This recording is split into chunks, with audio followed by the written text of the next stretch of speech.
Good afternoon from Sacred Space at Titania's Realm. It's the 29th of April, 12:09 p.m. I'm waiting on my friend Jared to arrive. We're going to go out to lunch to Grilled, yummy. And he's coming to help me out with issues with my email capability, which Optus informed me after hours of sitting on the phone is being withheld from me, even though I've been a 30-year-long customer and stayed loyal to them. Even though they were always a more expensive service, I stayed loyal out of gratitude to and in fond memory of the time I was driven and or really coerced into bankruptcy in 1996. About a year after my separation and, divorce. And it was just the purest of fucking evil, because at that time I was still deeply traumatized from, my first strangulation and on the 15th of January 1995. And,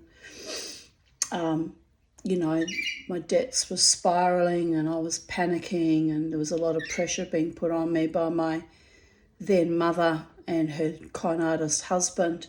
My mother later admitted to me that she had coerced me and pressured me into bankruptcy because she was annoyed that I wouldn't help her in her business, which was fucking sadistic and irrational, since I was, barely coping at that time. At that time period, I'd been kicked out of my business by my ex-husband, ironically. But, when she'd wanted me to help her with her jewellery business, I was actually running my business with 2 small children and driving them to and from school for an 80-minute round trip, twice a day. So, 40 minutes twice a day, 80 minutes of driving. And I was utterly exhausted. I was also traumatized. And after my divorce, I was also really, really broken and broke and coping with life, with very minimal support. So they coerced me into bankruptcy, and Optus refused to accept my bankruptcy on my Optus account, and said to me, no, you're on your own with 2 small children. You need your mobile phone in case of emergencies, in case you get stuck anywhere, and we as a company, are quite happy to let you pay off the debt, which was only about $350. And, I managed to pay it off fairly quickly in the span of time since they let me pay it off. And that was a kindness and a sweetness back in 1996. And now in 2024, they want me to pay extra money so I can have email capability, because they state they now charge all new customers. I said, what insanity is this?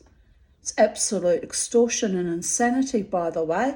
I said, email is a basic communication along with making phone calls.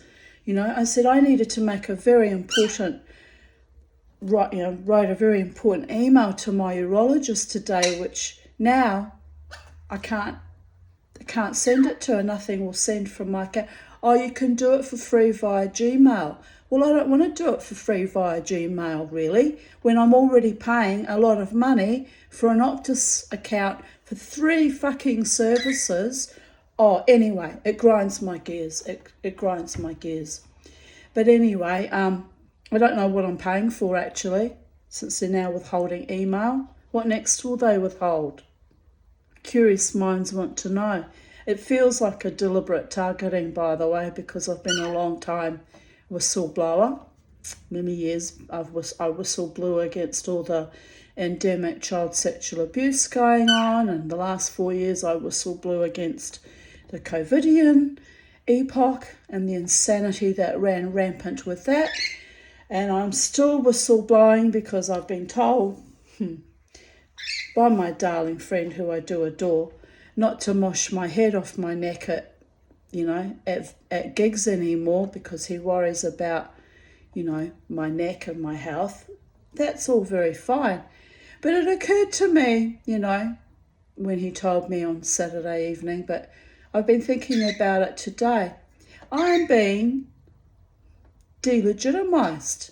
If I want to mosh my own fucking neck off to music, that's my basic human right to dance and express myself how I see fit, how I enjoy the music, how I express. No, I'm being stymied there too. And look, I'm not angry with my friend. It's probably come from orders higher up. They don't actually like to see older women being wild and carefree and dancing wildly. They're easing us out. I've been eased out in the past. I was eased out of Irish Murphys by a spiteful former lover and a former friend. Back in 2015. Last year I was eased out of the Treasury Casino rather spitefully, told I'm not 5-star enough for the new venue. Well, I spent years pulling women's skirts back down so they weren't exposing themselves and, protecting the women when men were deliberately exposing themselves. I provided a very valuable, unpaid for, undervalued, clearly, unappreciated service there, trying to protect other dancers around me, including at times the men. But I'm not 5-star enough. I'm not good enough. I'm too old. I'm too ill. I'm not a perfect size 10. I don't have the IQ of a gnat, I've dared to be outspoken about our world and its declension into barbarism and utter stupidity. I'm not keeping the AI overlords in service, making them happy, because I am a full and vibrant mortal woman, even as I'm at the same time kind of dying. Hello, at 59 years of age. I fought a long, hard battle just to be alive in this moment. Never mind being told now to withhold my passion in my dance. I must ask myself too, why only a few weeks ago my handsome friend told me he loves my power, meaning my wild dance that I've been doing for 13 years, and all of a sudden I'm told to restrain myself or he will stop playing music. And, I told him, you will do no such thing. Stop playing your music. Even when the Titanic was sinking, the musicians played as they went under the waters, by the way. Not that I expect him to do the same kind of noble gesture. No one should die for their art. That was just an example of musicians who loved their music so much and kind of didn't expect to survive anyway, went down in great nobility with the sinking ship. Well, our civilization is going down like the Titanic, like a sinking fucking ship. There's fires in the aft and there's intrigue in the fore. There's ageism and classism and discrimination based on who's vaxxed and who's unvaxxed. That's probably really what it's coming down to.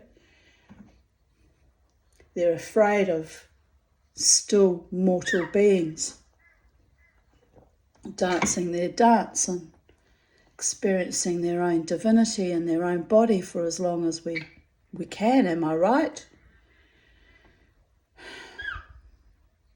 There is nothing to fear from me. I am a warrior goddess in that I'm outspoken and I fight for my basic rights and the basic human rights of others around me, because that's what I was put on this earth to do, actually. I've been doing it since I was very, very young, defending and aligning often with the underdog, because I know what it's like to be the underdog, even in my own family of origin, the scapegoat, unprotected against the predators in our family. So when I see it around me, I'm the canary down the mine that screams, no. That must make me very frightening indeed. Just the sheer courage and temerity and chutzpah and drive to dare say no. Well, I'm not angry with my friend. I love him dearly, and he should know that. I've been following their band for 13 years, and if he's having the screws put on him by some other interest, I don't know who, manager, agent, venue manager, because someone there doesn't like me dancing my wild dance, so be it. I told him I would rein it in, and I reined it in out of, courtesy and respect for him. I don't want to cause him any stress. He doesn't have to worry about my neck though. I'm not going to sue them for any injuries, because I've had sustained injuries to this neck decades ago from strangulation. So do you think I am worried about a mosh? I've been moshing now for many years too. But anyway, it's a symbol of his love for me that he wishes to protect me, and I do understand that and I do respect that. But don't take away my agency and my right to my own dance and my own body. I don't know what the answer to that is. Maybe it's better I get driven out of, more venues and just give up and just get old and die. It's kind of what society's doing now. I noticed that on all the band and club pages, the photographers never take, not that I want my photo taken per se, I'm not complaining about that, but it's just an observation how the older people are never photographed for their promos. It's always young and beautiful people. And I think, we're being made invisible in more ways than one. We just simply don't exist when it comes to promoting gigs or bands or clubs, or we're being quietly shunted out as if we are no longer of any real value or importance, and we're just made invisible until the time comes that they can bedazzle us. That's what's going on, people, and I'm well aware of it. I even discussed it with my friends in the band, that I'm terrified of going to hospital for any surgeries, because it'd be so easy to just squirt me with something and then go, we don't know what happened, her lungs shut down. She already had bad lungs. She had a history of them shutting down at her gallbladder surgery, under the effects of the anesthesia. We don't know. She just died. She just died. Like they did to my, mind you, much older, 94-year-old friend, Elsa. 2 pain patches and then shoveled a drink down her throat when she was semi-comatose, so she aspirated. They murdered her. Will anything get done? No, she was 94. It was a time. We'll just accept it and we'll just carry on. They murdered my friend. The old people's home. That's where you go when they want to murder you, by the way. It's like that movie Logan's Run, or was it Blade Runner? One of those where the old are all just sent to the ceremony and they're just lifted up into the air, just sent on their way. Save everything for the young and the privileged. Well, Mama T has one thing to say to that. Fuck that shit. So I will be out dancing on Friday as is my usual custom, and I will keep dancing until I'm told that I'm not welcome there anymore. And when that happens, I will go to complete fucking war. I will go to war in every aspect of society because I've been taking it very calmly and very politely and for quite some time, you know.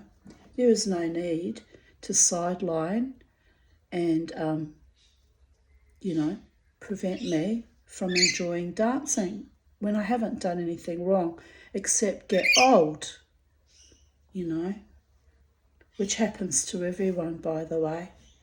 It's a force of nature. It's part of living. It's if you don't die from drug addiction or car accidents or illnesses or bioengineered defects, then you get old. Getting old is not actually such a bad thing if you maintain your health. Not that I'm healthy, don't get me wrong. But getting old is a right and a privilege that should be afforded to everyone, by the way. Getting old and wiser and more beautiful and powerful, that is the way of the gods. Anyway, I've had my little rant. I'm very upset today, mainly about my email capabilities being fucked over, because to take away our communication is one of the first ways that you turn people into prisoners or slaves, the inability to get your truth out and communicate. In my case, I was trying to send a letter to my urologist, so it was to do with my health as well, which is sustaining my life on this planet. So anyway, I've resolved it for now. Jared's coming over. He's going to try and get me up on Gmail, which the rep says is free. Wow. Optus takes more and more money from you and gives you less and less basic services. It's a gross insanity is what it is. I'm livid beyond worlds. But anyway, I often say I will not be silenced, and then they find new and fresh ways to silence me, the cowardly dogs. Anyway,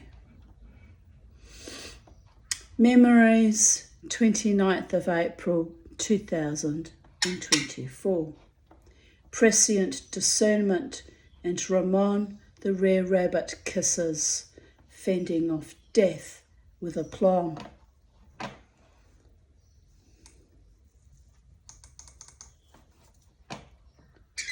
Here I post a meme.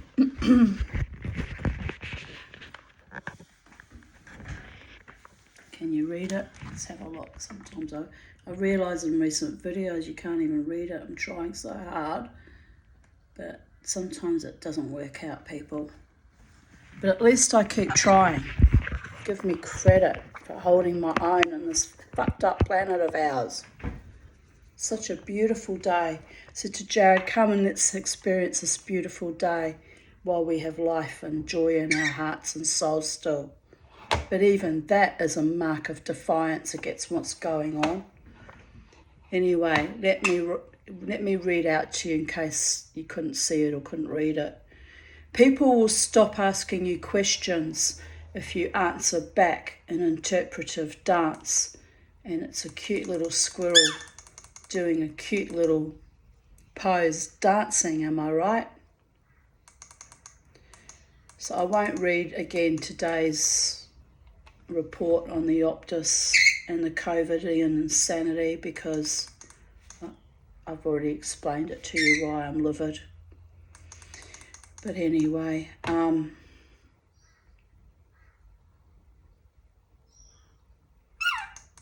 yes, my darling, aren't you lucky you're a birdie and you don't have to deal with all this stupidity and insanity and stress?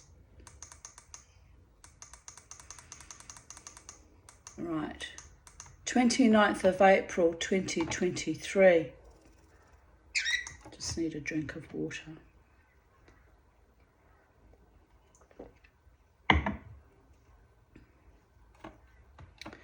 This looks like half of a story's been chopped out again because it starts in the middle of a story. That's just kind of nuts. I would never have done that. Let me try and find where the rest of it.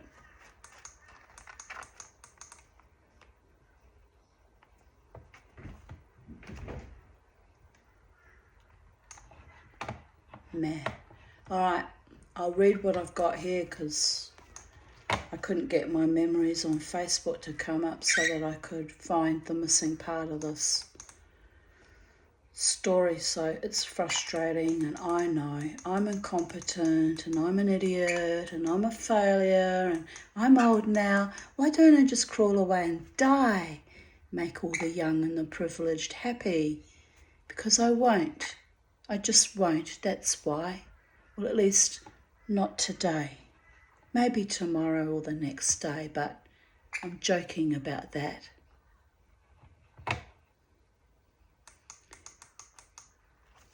(2023) 29th of April. He noted I drink a man's drink, Jack Daniels, and I smiled wryly and explained that it's because I don't usually get drunk on it, but with wine I have very low tolerance. I stated that I like to keep myself safe and pristine, awake and aware, and that I like to drive myself home, so I never drink more than 3 or 4 drinks a night on my nights out, once a week, which I may even have to limit that to only 2 alcoholic drinks because I've got a lot of pain in my bladder and liver area, and I don't know if it's the liver or the bladder, but something on my lower right hand quadrant ain't happy and it hurts a bit. So I only had 2 alcoholic drinks on Saturday night when I danced for Alter Ego. So yeah,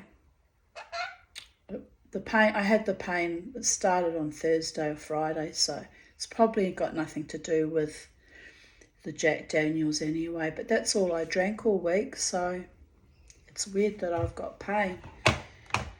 Anyway, Mama T still went out, strutted her stuff regardless, because that is my mana, my power, and my spirit. Okay? That's how I work. That's how I roll without rolling my head off and throwing it down the lane like a billiard ball. I've got my head and my intellect and my emotions all perfectly aligned and screwed in, even though I have my little tantrums and I arc up about things that I can see just seem out of left field. How can it go after 13 years of my wild dancing, being admired and adored for it, to being told not to do it anymore? Someone's being leaned on or given orders to, or trying to stymie my potential, or some other fucking thing that I don't even want to think about it. I don't want to think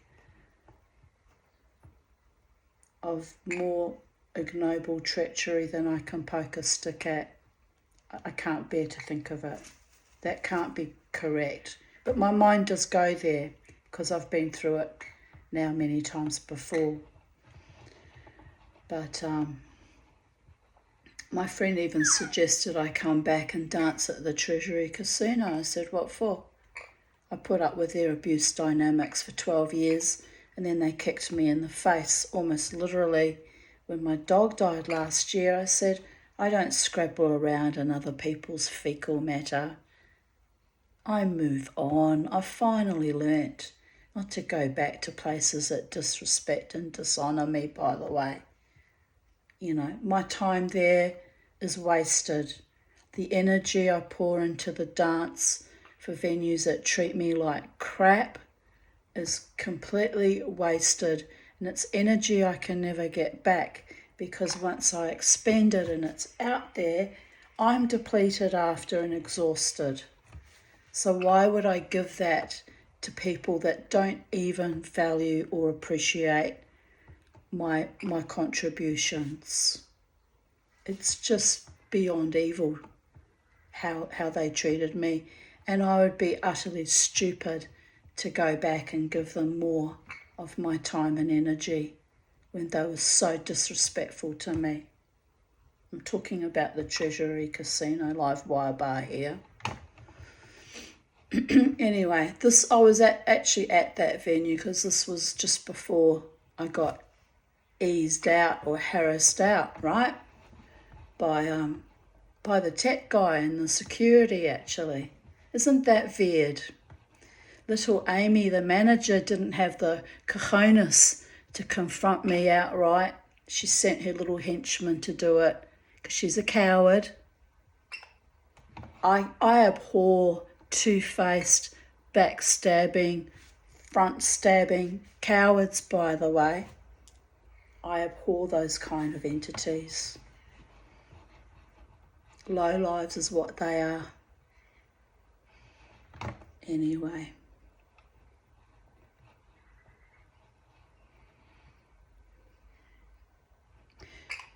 This I should explain. This man I'm talking to that commented on me drinking Jack Daniels and was being very sweet was a young Aboriginal man. He was 40 years old, and he just randomly came up to me and, "Can I buy you a drink?" I was dancing with my woman friend Jo, and we had a lovely night with him dancing at the Live Wire Bar.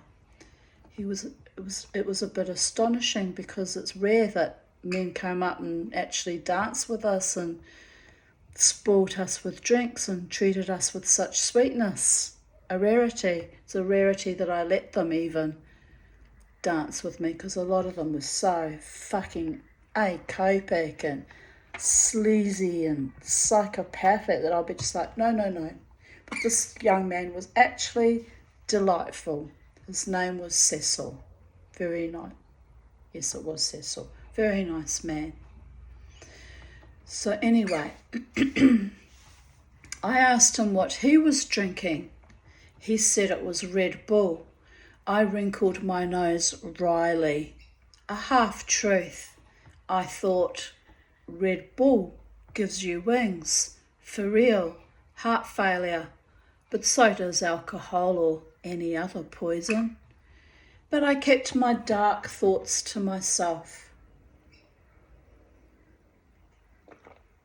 Patiently, I inquired, "Oh, so what else is in it?" He replied, almost shamefacedly, "Vodka." Uh-huh.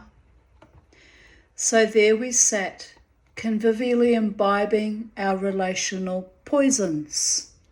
Vodka was my mother's favourite spirit, me with my man's drink, and him with his feminine concoction, vodka and Red Bull. Almost as an afterthought, he tells me, "At home I drink wild turkey." I nod approvingly.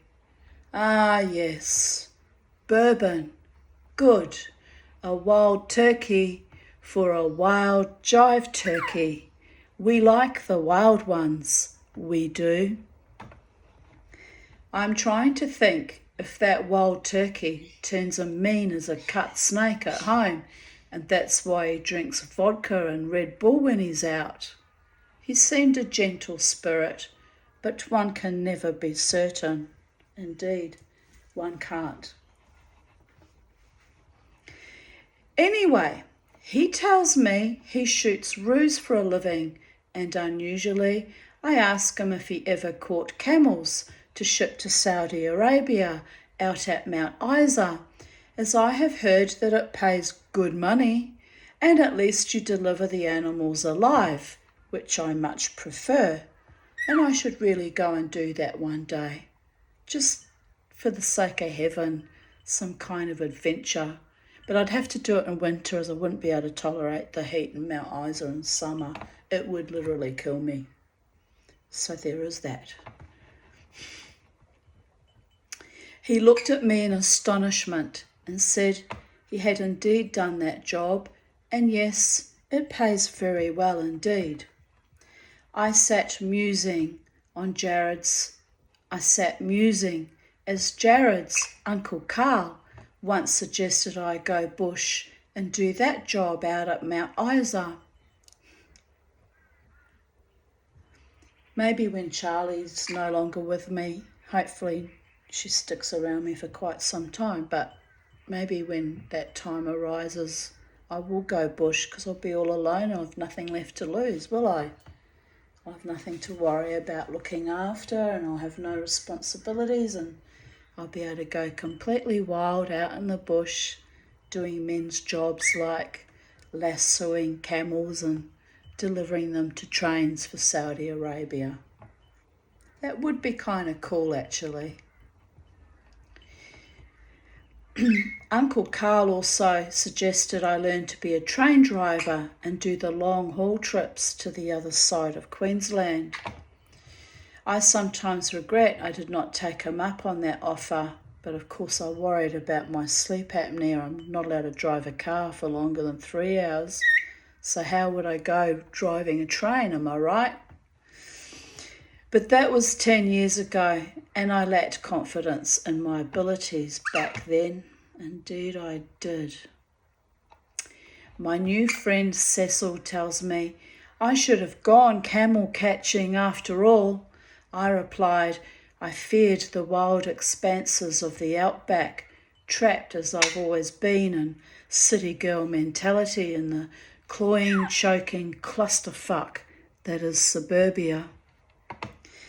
He replied, there is nothing to fear out there except all the snakes, which aren't as bad as most humans, and giggled. I nodded. I replied I had a snake visitor to my garden a month ago, but she was only enticed by the vibrations I was making on my anvil when I was smashing a copper bangle into shape, and then she decided she wanted my free-ranging pet rainbow lorikeet for her lunch. He laughed. Look, he was a lovely young man. He was 40 though, and I'm at that stage last year was 58, so I thought the age difference was a bit too much, 18 bloody years older. But he was a sweetheart. He really was. Maybe I was being ageist, rejecting the attentions of a sweet, romantic younger man. Maybe I should have given him one. Oh, but no. You have to laugh. I wonder how I would cope in the real outback, in the scathing heat, in the desert full of snakes, scorpions, and rough, ready and wild men, and the ancient spirits, the desert djinn, a crazy freckled white woman with no bush skills at all, except I did know how to ride a horse, sorta, kinda. Well, I could keep my seat until my pony would throw her head down mid-canter and I'd go flying right over across her head and neck and land on my ass on the ground. Oh, she was mischievous, but I loved her anyway. Even horses have their own little sense of mischief and sense of humour. So it was a romantic notion, me going camel hunting, camel catching. One I might revisit since I live alone with pets, my jewellery projects, my spirits, fae, angels, and now I have snakes in my own garden anyway. Masculine energy, that snake, prefaced the arrival of a new love in my life, yet to manifest, but the signs are there. Oh, poor Mama T. Maybe she'll never get it right, but look out if she does. There will be fire and passion and romance and ecstatic bliss, and I probably won't be able to walk for a week like I've fallen off a horse. Did she say that out loud? Yes, she did. I mean, I'm not dead yet. I remember the good old days when I had a passionate lover, what it was like. I guess I'm too old and tired now. Can't really be bothered. Hell, even Jared's cousin, the son of his Uncle Carl, liked my Titania's Realm page last evening, and I thought that was unusual, as I never met the man.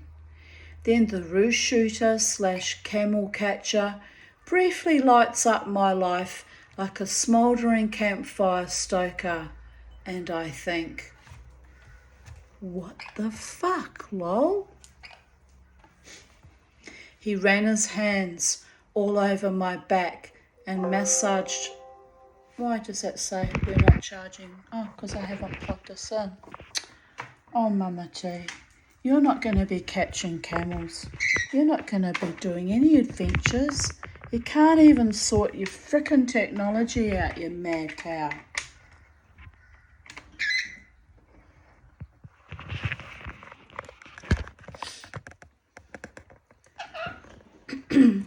Where was I? He ran his hands all over my back and massaged my neck and shoulders. Well, could do with that right now. My darling Scott's right. I do need to stop doing the mosh.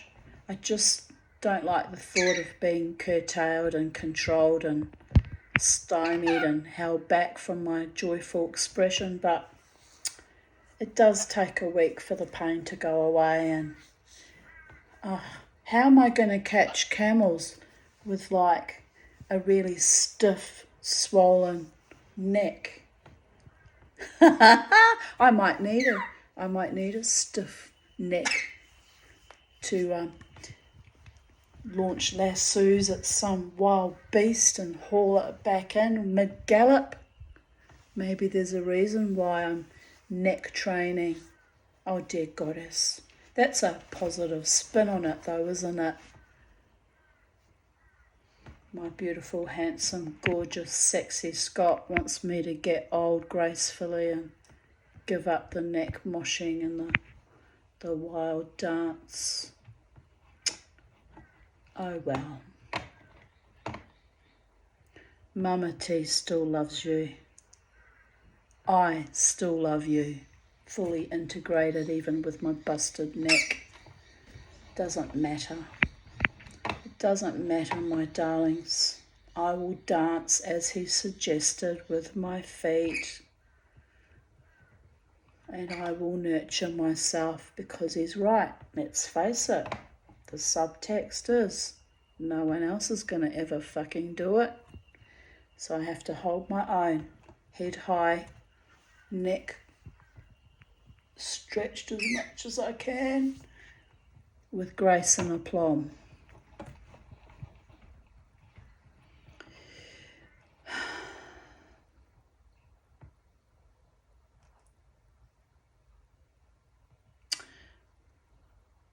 Jesus, I segued out, sorry. He ran his hands all over my back and massaged my neck and shoulders, and I sat as rigid as a 3-day-old corpse, unaccustomed to a strange man's touch, or any man's touch after so many years. 8 years, try 9 years now. Wow. His fingers traced my epic fucking scars across the back of my t-shirt. I was wearing my pale blue lace fronted t-shirt and my blue silk sari wrap over my skirt. Sorry, wrap over skirt. Bit tired, don't mind me. I felt awkward and embarrassed about him feeling my hideous skin cancer scars through the back of my clothing, but I allowed it. His touch, unusual, Perhaps the man is a healer after all. Each time his fingers moved to my buttocks, I arced up. Each time he quickly moved his hand away, respected my body autonomy over my sacred personal spaces.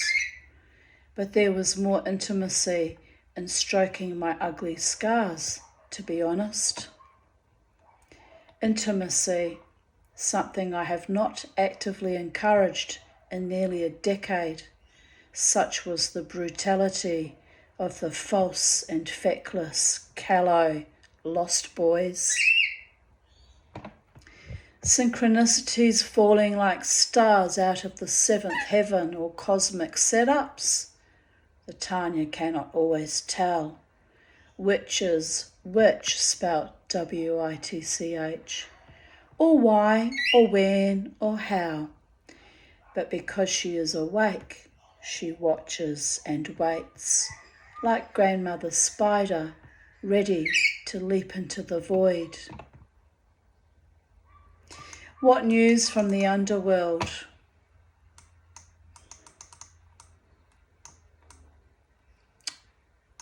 Baruch haba be'ezrat Hashem. Hold true, hold your head up, see. Mama T has lived through enough bullshit. Red Bull, angel wings. Seeing is believing, but in a world of illusion and deception, I will need extra inner vision, protection, and love from the higher realms, so I don't choose an evil one ever, ever again.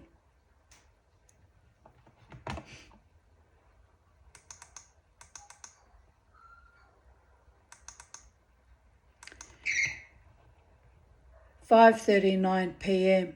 My goddess, I am exhausted, but I'm also excited, tempted to go out dancing again, anticipatory, yearning, and feeling like I am on the brink of a breakthrough in my love life, i.e., sensing that someone really wonderful is coming towards me with pure, positive, heartfelt intentions."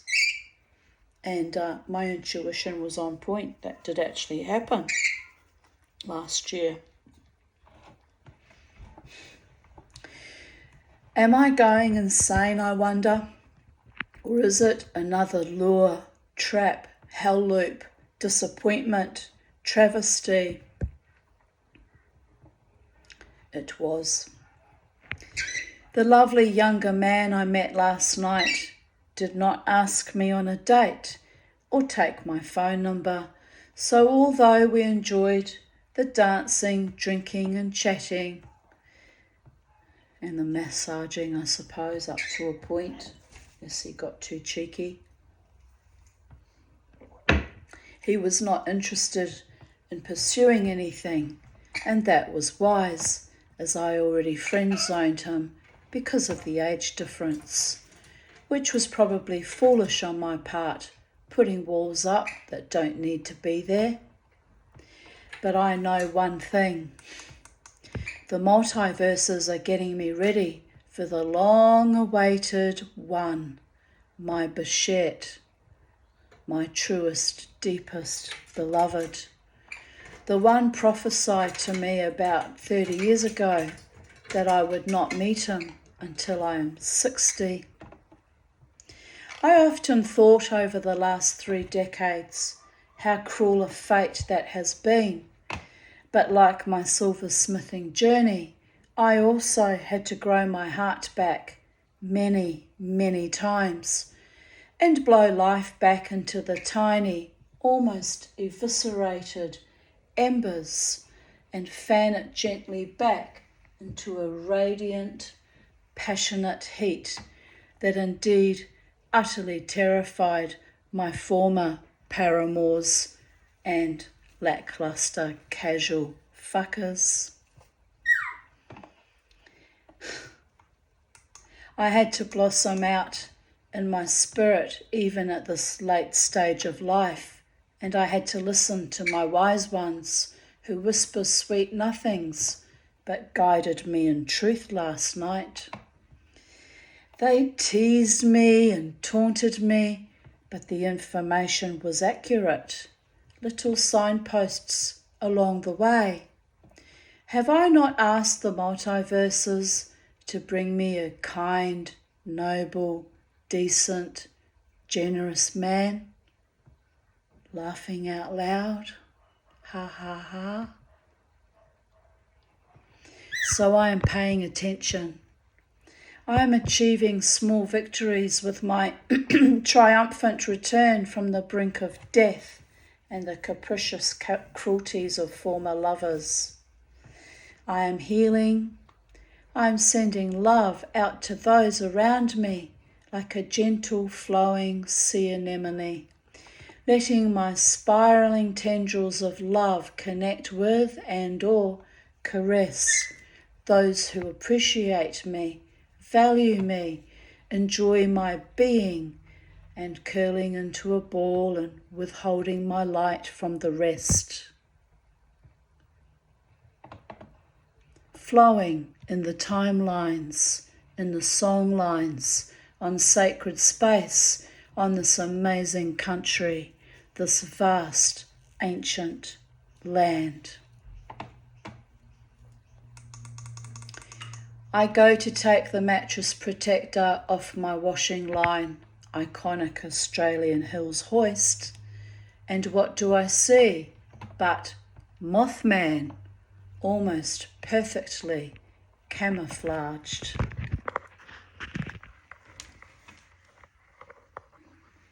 Wasn't he beautiful? He was enormous. He was about 4 inches across his wingspan. It was a beautiful moth.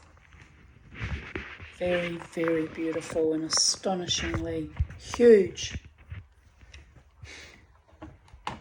And indeed, an augury and a sign as well.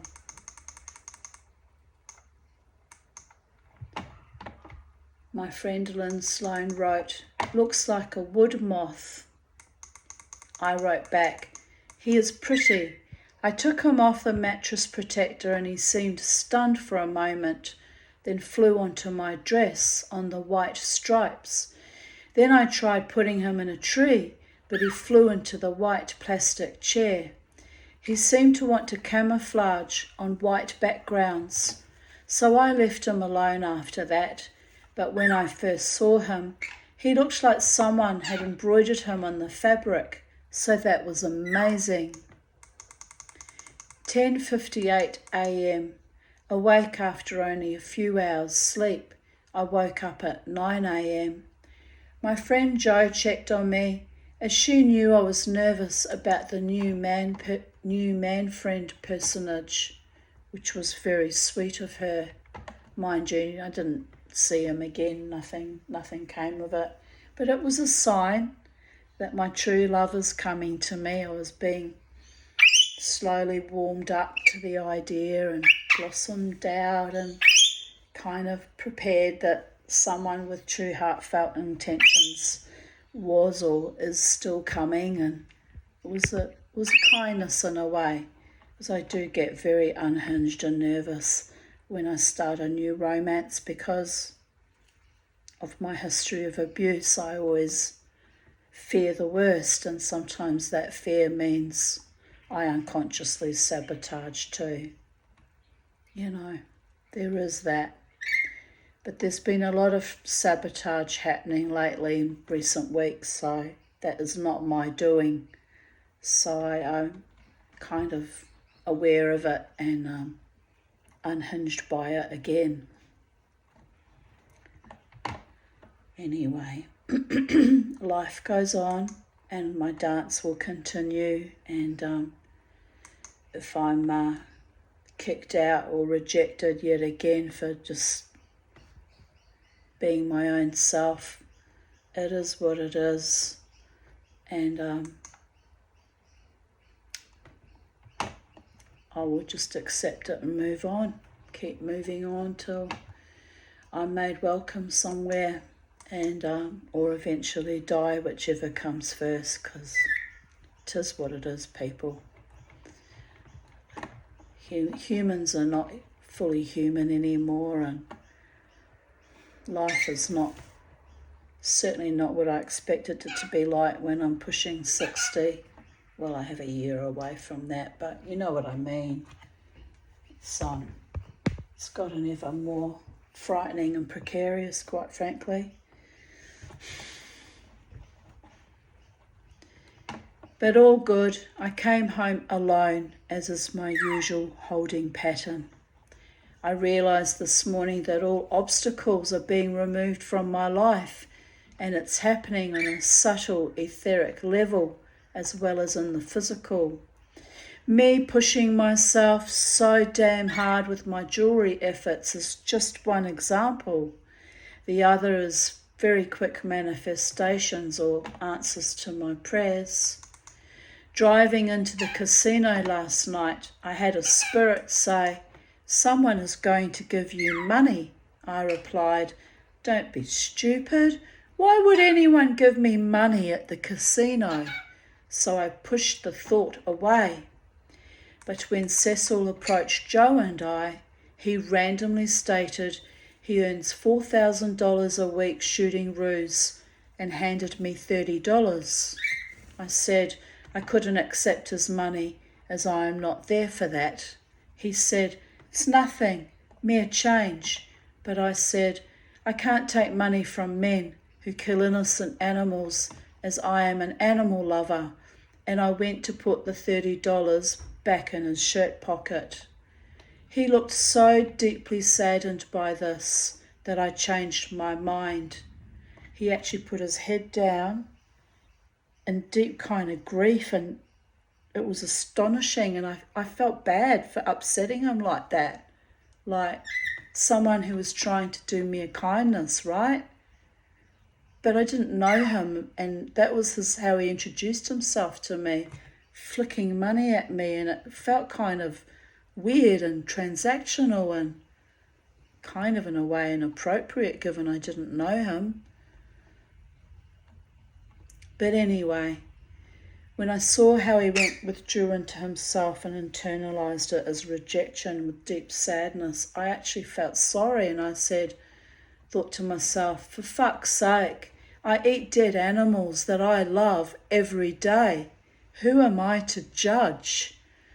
So I graciously accepted his money and went and bought a Jack Daniels for me and a bottle of water for Jo. That's all she wanted. But I have to admit, it was a very bizarre way of introduction. Men are such strange creatures sometimes. Winky face. He really was the sweetest, kindest, most genuine person. For a killer, laughing out loud.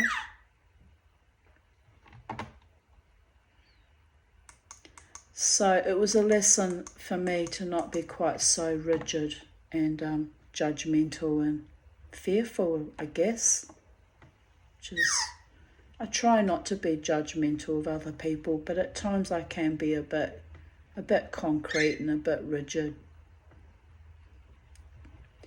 3:45 a.m, home from another wonderful night. I met a lovely and very sweet and kind younger man. He was very attentive and affectionate, but also reasonably respectful. An Aboriginal man, but alas, he was only 40. I immediately told him he was lovely, but given his age, we can only be friends. But we sat together most of the evening, and he was delightful and danced joyously with me. He really did. He danced with me wildly and with such carefree abandon and joy that I really enjoyed his company, actually. I left him at 3:15 a.m, but told him he really is lovely and thanked him for his company and for a lovely evening. It's not him, it's me. Sad but true. That's 2 lovely men I have met in the last 2 weekends.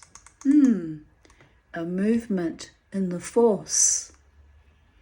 Interestingly, he shoots ruse for a living, which he says pays extremely well. My initial instinct was to immediately reject him, as I am an animal lover, but I had to remind myself that it's a job, and ruse are considered a feral animal, so they cull them to keep the numbers down. And also, another thought, being Aboriginal, it's kind of cultural to kill ruse.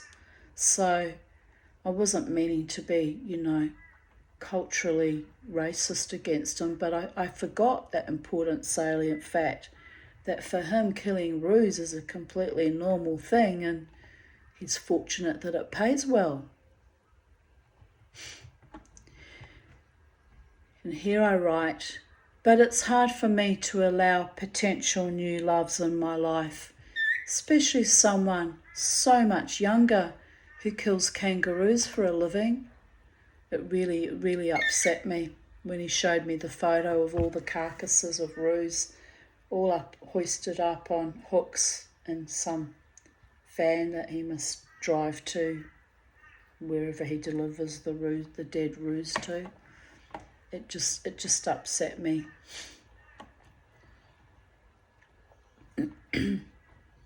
Still, we enjoyed each other's company. I was watched like a hawk by the regulars and security, as they are unaccustomed to me actually spending time with any of the men there. Hilarious. I am not a total freak, but Jesus, I can be sweet and kind and inclusive when I feel comfortable with someone. The times are a-changing. Peace out. 29th of April 2022, 12:03 p.m. I woke up at 10:30 a.m. but feel very weak and dizzy. I pushed myself through it to clean the fishbond filter, which was arduous as I am low on oxygen. Then I sat down with Charlie and together we devoured blueberry yogurt and a nice cup of tea. It's been showering outside, but the sun has come out to play. I am looking forward to seeing Crystal this afternoon. She is coming over to make some jewellery, as she is making jewellery from Fimo moulds and needs jump rings and stuff. I want to buy varnish at Bunnings but feel too weak and dizzy to drive, so I think that can wait until I feel better. I thought about driving to a hospital to find out the cause of the dizziness and weakness and to check on the status of my oxygen saturation, which I think is the issue as I slept well last night. But frankly, I don't trust those bastards with my body. Nuh-uh. I would rather sit here and die quietly, or keep choosing to live against the odds. In the style of the Tanya, it can always go either way, like a fucking almighty swinging sword of Damocles. But it's a beautiful day and I shall enjoy it no matter how unwell I feel. Unwrap it slowly and patiently and delight in its gifts. 7:55 p.m. I did not feel well at all most of the day, but managed to make 24 sterling silver jump rings for my daughter's new project. Now I've put on makeup and boots and red fishnet stockings, yeah baby, and added an underbust corset to my nice coral pink frock. There will be dancing, or if I get too dizzy, I can just nurse a drink and listen to whatever band is playing for a while. I missed out on going last weekend, but I shall not miss out again. Shabbat Shalom, Mama T is going to dance her freedom and residual life force. And all my friends wrote, take care and you go girl and proud of you, and I wrote back, love you. My friend Jan said, send a picture of you and your outfit. So I sent her a picture of me outside the kebab shop. I think it was a kebab shop. Looking happy, and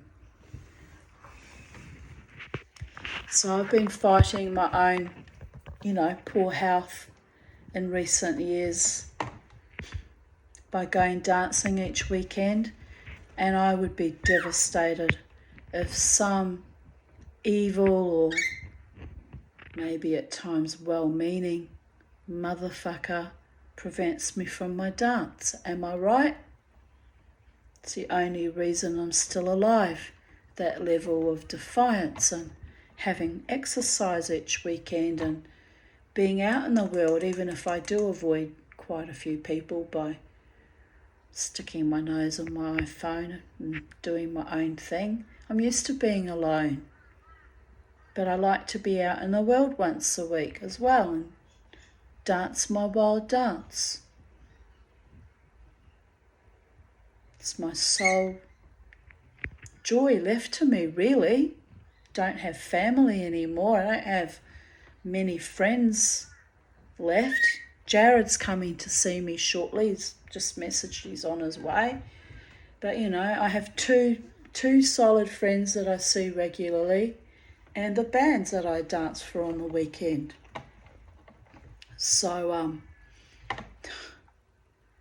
it's really fucking awful to think that I'm being squeezed out again. I hope not. I really hope not. As I said earlier, I'll go to fucking war if that happens.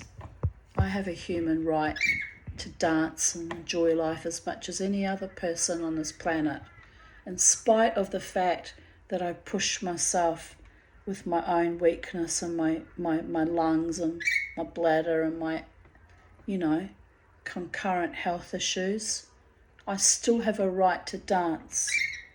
It's not my fault I'm old and my body's breaking down.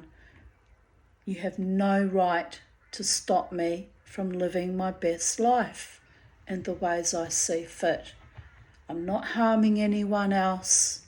I'm not detracting from your joy. Well, if you think I'm detracting from your joy, you're wrong. It doesn't impact on your life if I come out dancing, have a couple of drinks, keep to myself as I always do, and go home at the end of the night happy but exhausted. Here I write, ending my night exhausted but with chips, death by carbicide.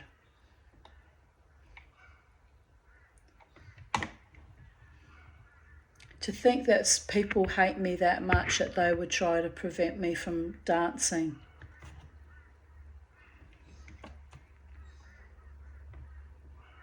Prevent me from communicating via email to my urologist.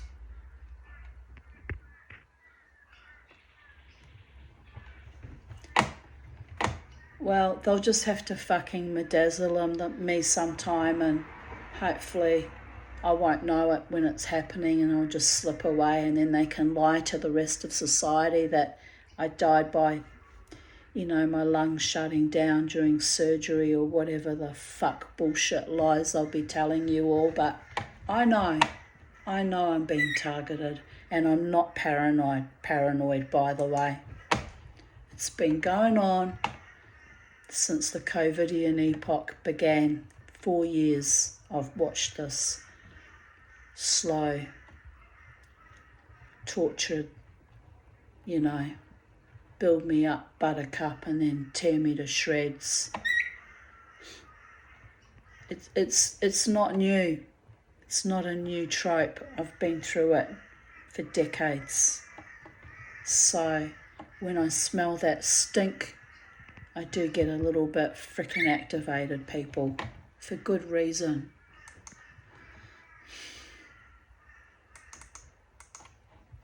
I finished my night off post hot chip feasting by singing and dancing with my busker friend George, just like old times. A nice man joined in with us So he and I sang happily together. He started us off to American Pie, and he was so chill and kind, I actually hammed up with him. When it came to the part about the three men I admire the most, the Father, Son and Holy Ghost, he crossed himself and said he had to as he's Catholic. I looked at George and said sardonically, "Oi gewalt," but we carried on, and then there was some lyric about rain, and then it started spitting. Rain.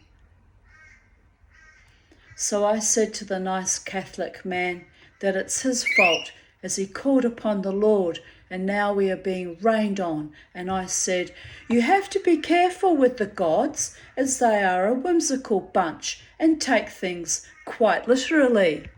Then I giggled. I jokingly shook my fist at the sky and said, "That's enough out of you," and it stopped raining, laughing out loud. I might be still a bit of a weather witch, but to be fair, it was only a light shower. He said, "Oh, I'm sorry, but I've had the most lovely time." I agreed. It was lovely indeed. He said he was going inside to win $7,000 and he would share it with George and I. I said, "Quick, George, you better get him while he's flush." The man dryly replied, "I've heard that before." I quipped back, "I know, story of my life." But it was good-natured banter, no nasty edge to it. I was quite bemused by it all. I also had a nice friendly chat with the guitarist in the band, Tip. So I had a few pleasant interactions with men tonight, but nothing sus or provocative. I left the casino as I was tired and my ex-lover's friend had resumed his usual staring, monitoring of my personage that he has indulged in for 8 years. Fucking NPC. I swear to God.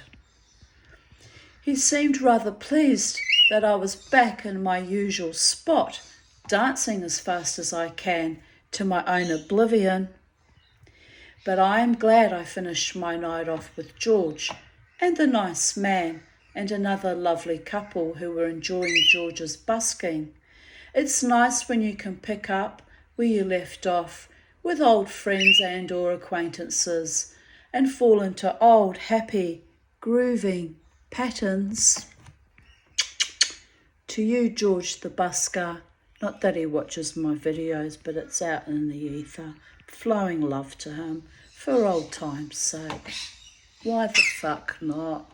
It's what Mama T does. Haven't seen him since I left the casino on the 5th of August last year, but true friends remain friends no matter what, no matter who, no matter how, no matter what external pressures are mounted up on them. Just saying. 29th of April 2021. Here's a poem or a meme, or I think it's meant to be a poem, by N.R. Shepherd. Will you still want her after her rage? Do you have the balls to unlock her cage? Careful, I tell you, a monster indeed, a Viking she seeks, but a wolf she will need. One that will howl at the moon as she does, a dog that will bite, but embrace how she loves. Loyalty, true love, fidelity. If not a lover man, a true, loyal, heartfelt friend.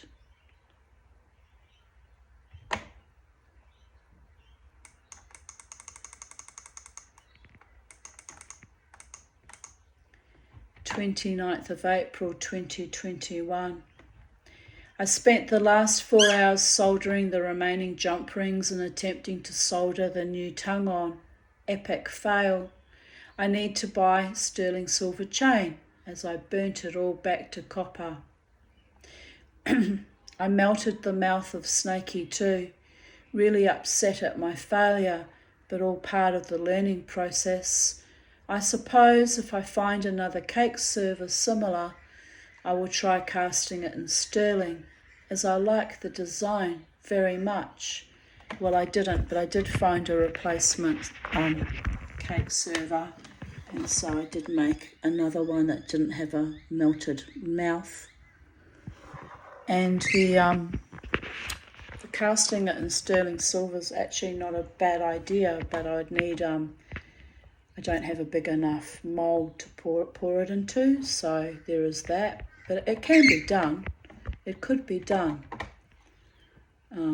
So something to think about maybe one day. Oh, Charlie. Uncle Jared's coming.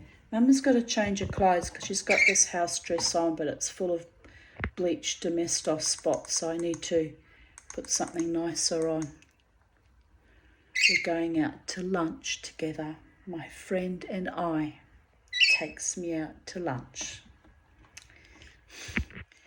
29th of April 2020. Watching Afterlife Season 2. Very funny and poignant. I met my future self in episode 1. Winky face. Janice Ian posted a quote from Wozniak. Alcohol does not solve any problems, but then neither does milk. Here's in 2020 is a photo of my babies, 2 of my babies, who are both now in Valhalla. My beautiful boys.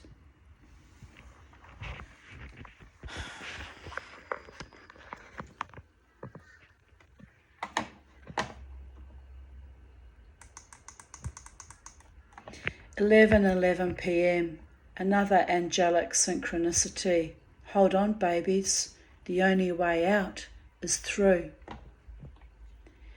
29th of April 2018. Feeling peaceful and much happier this arvo. My morning. Looks like I needed to dance wildly and blow out the stress. I debriefed yesterday and my doctor agreed. I have been hypomanic for the past month, on and off, mostly riddled with anxiety and CPTSD issues. I asked him if he was going to put me in hospital, which has not ever happened, as he knows I would not survive that environment. But I have been anxiously pondering if I have fallen down the rabbit hole so far that there might be need of an intervention, all the while pulling at my own bootstraps while spiralling down the abyss like a free-falling astronaut on a low oxygen tank, as that is how I roll, babies. Back in 2020, nothing much has changed, has it, my darlings? Still holding my own, even with my quite serious health issues. He concurred that I've been through a lot in recent months, and my reactions, although extreme, are quite normal. I love that man. He keeps me safe. Just knowing I have his backup, and if I plummet into a shit heap, I can always go back on medication if I want to, makes me feel supported. I have been free of psych meds almost 23 months. This is a huge achievement for me. Well, it's almost 8 years now, babies. 8 years free of slow poisoning of my mind, body and spirit that indeed contributed to many of my health issues, let's face it. So I'm staying sane in the membrane even though I'm a bit squidgy. I'm doing my best to keep my mind clear and untrammeled by bullshit and toxicity. the getting of wisdom from the aging process, the fighting each and every day for my self-determination, the speaking my truth, my pain and my joys, and the occasional herbal intervention, has wrought miraculous healing in my life, a long, slow tempering process of a wild, wise woman, honed and whetted like steel, mind still sharp, even though it was chipped and cracked and needed some honing and resharpening. Body getting weaker, but my spirit sublimely, perfectly intact. I got knocked down, but I got up again so many times, too many times. Rising again as a newer creature of light and smite, but mostly delight. Just for today, I am proud and happy of the woman I am now and the woman I am still becoming. I did not do this alone. I had earth angels and celestial angels, spirits and God pushing me along like a mechanized child's toy car. Pull back, then released to let me race off into my next hurdy-gurdy, jumpy-bumpy, flying feckless, reckless ride or mission in life. Angels sent me where even they feared to tread. It was terrifying, but courageous, stupid, but ennobling. I am grateful, I am joyful, I am free, I am.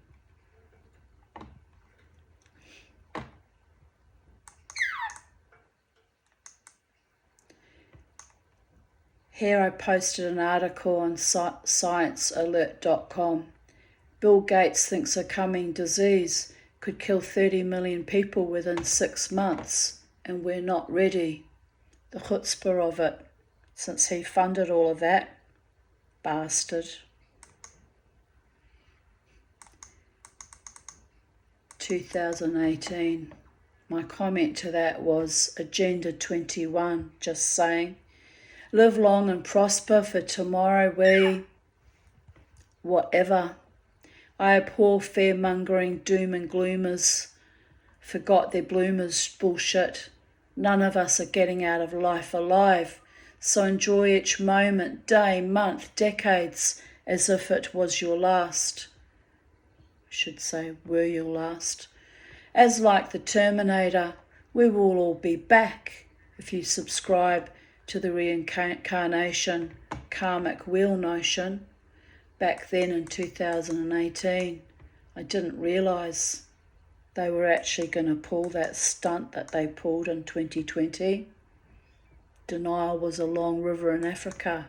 We were warned.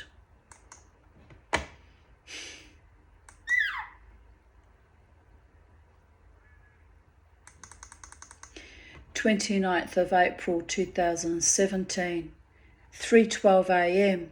Home from a great night dancing to Cherry Bomb with my beautiful friend Karen. Sarah, the lead singer, rocked out all night. There was not a big crowd, but I supported her band as I do almost every band, and we all had a fantastic time. I faded early, so came home at 2 a.m.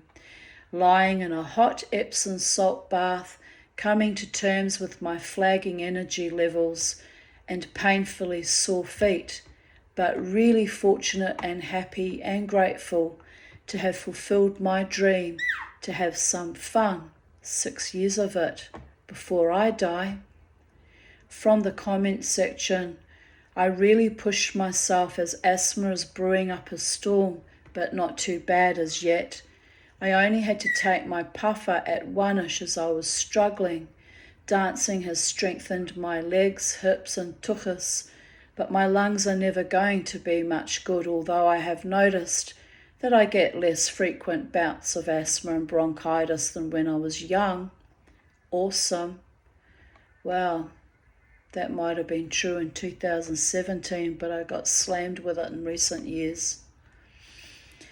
To 89 and beyond, no, fuck that. I live a strange and lonely life. I am quite satisfied that I made up for my stolen childhood and adolescence and beleaguered adulthood.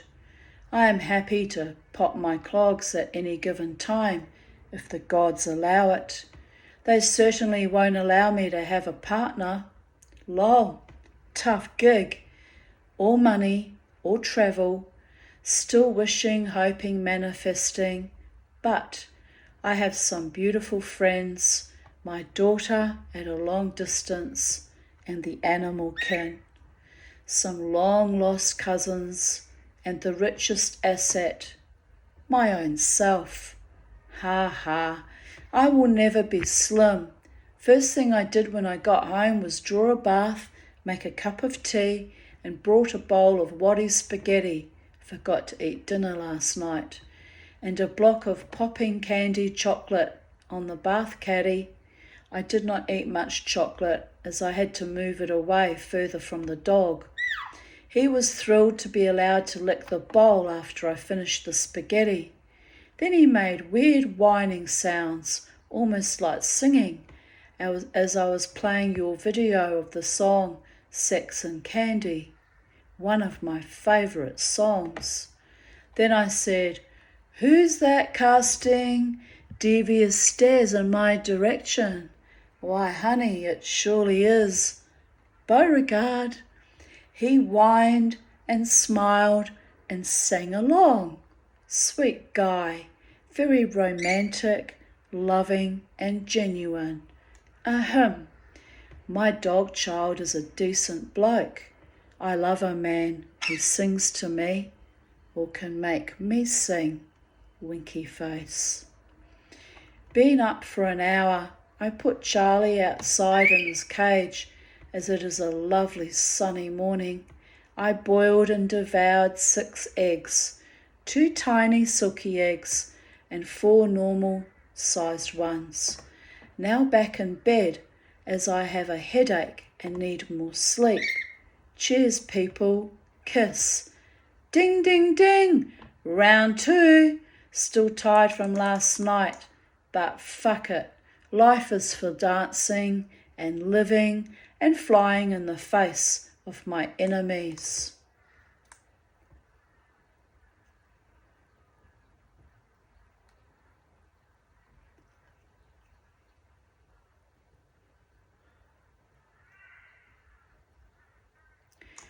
April 29th, 2016, 10:20 a.m.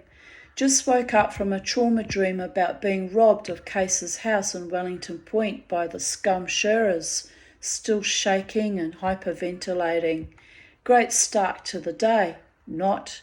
Reminder of how I ended up in abject poverty by more abusers than I can shake a fucking Aboriginal bone curse at.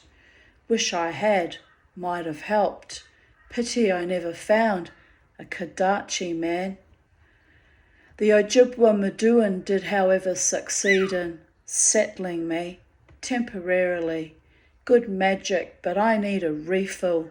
Ah, but psychedelic dreamer, the universe has your back. Have I not always provided? Trust me, I know what I am doing. As you can read, I am still half dreaming or half alive, never sure which when I open my eyes. So it's pissing with rain, so mower guy will most likely not show up yet again, which leaves me with long grass and no money and no mower.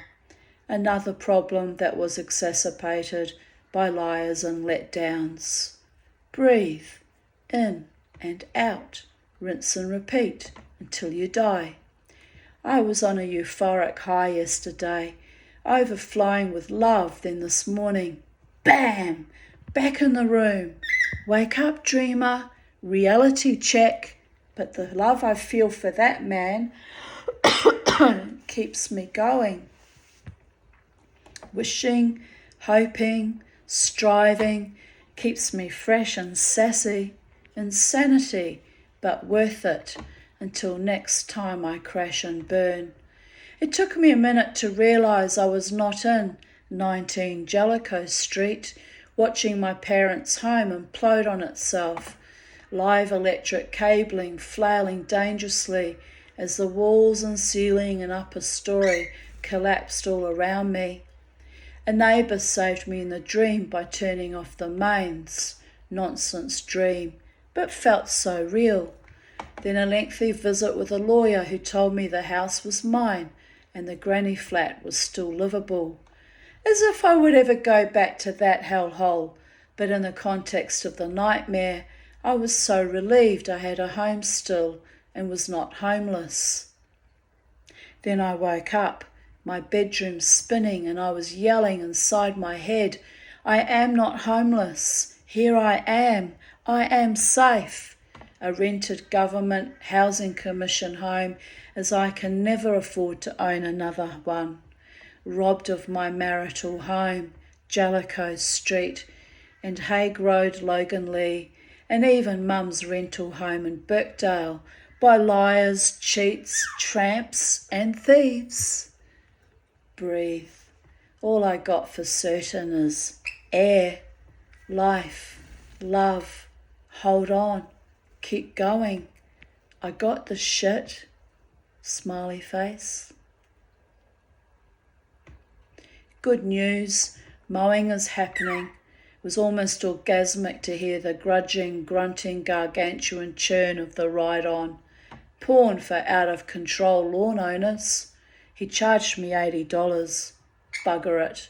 But I can breathe now. He kept his word about showing up Friday arvo too, even though it has been raining. I like a man with integrity. I was getting really strung out. I need to still focus on manifesting $5,000 to buy my own ride-on though. Then I would not have to stress about people not showing up. 29th of April 2014, 1:51 a.m. For some insane reason, probably a chocolate high, I feel really excited. If it weren't the middle of night and I was broke, I'd run amok. That means go dancing, by the way. Jared drove with me to Crystal so I could take her the car, and he could drive me back home, and he could have a look at her new place. We had a pleasant time. Her place is... Crystal is also on some weird emotional high and was teasing me so much I threatened to go home, lol. Must be something in the cosmos or our water. Her place is starting to look slightly bigger since she shoved stuff away. Oi, still way too small in my opinion. She is happy there. I was delighted that little Ramon came up to me for cuddles of his own accord. Crystal got jealous momentarily, as he rarely goes up to anyone. So I kissed his forehead, and he just smiled in his rabbity way with contentment. I came home with a lovely big bag of his poop, which is always welcome, so I spent the next 2 hours spreading poop on some of the front garden. Then I transplanted the babianas, spread them around. Then I potted by making my rock wall a tad taller, as I'm sick of the chooks kicking the soil everywhere on the front path. Then I watered the front path. Then I tied up my jasmine vine on the wicker chair as it's lost its shape. Then I watered the front a bit. Then I went inside. I was astounded to discover I'd been outside for so long. Amazing how time flies when you potter in the garden. Later I wrote, insomnia is such a waste of time and headspace. 2 hours with only light dozing is driving me crazy. I took 100 milligrams of Seroquel and I'm still not sleepy. I usually only take 50 milligrams max. Crystal says it is the Coke we had at dinner, but I doubt that. It was only 300 mils. I also had a block of old gold chocolate, So perhaps the caffeine in the chocolate tipped me over the edge. I'm going to lie here and try not to think about the odd jobs I want to do, the housework that I keep avoiding, even with insomnia, the fact that I want a man in my life who loves me and is faithful to show up and reveal honourable intentions, a huge fantasy but vaguely possible for other women, lol. I'm going to try not to worry about my life or my gastroscopy on Thursday or my lack of security or a million other niggling problems that roll around my head like a poured out bag of marbles. Shiny, pretty coloured, pointless, glassy thoughts which achieve nothing and lead nowhere, like the staircase in Fiddler on the Roof, going nowhere, just for show. I have even been thinking of my sister, my half-sister that would be, and her betrayal of me. She has no rights to take up space in my head, not now when I have so many beautiful, loving, gentle, generous sisters who accept me just the way I am, in a way that my birth family never could nor wanted to. Crystal commented that all my friends I go out with are much younger. I said, yes, of course, they are my little sisters. We inspire each other and support each other as women have always done throughout the ages. I am blessed, a woman who is admired for no other reason than I love life and I have had the guts to fight for my life many times. I can offer no excuses or explanations. None are needed. I am what I am.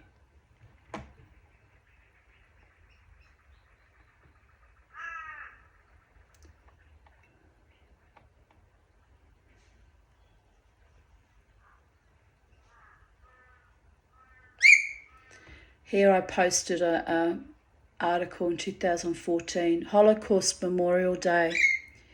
List of Schindlers who saved thousands of Jews during World War II, and I commented, amazing to think how brave these people were to fight to save Jews in the face of such organised and widespread evil. It just goes to show what people can and will do if they are not afraid to flaunt the authority of a sick, persecuting regime. If only thousands of others had defied Nazism, what an amazing world we would have today. And there's a few more ramblings, but I have to close now and finish now. My friend Jared has arrived. So I bid you goodbye. Have a beautiful day, night, wherever you are in the space-time continuum. And as always, please remember, never let the bastards grind us down. Hold your line, people. Stay loyal and true to your true friends and beloveds. God's bless.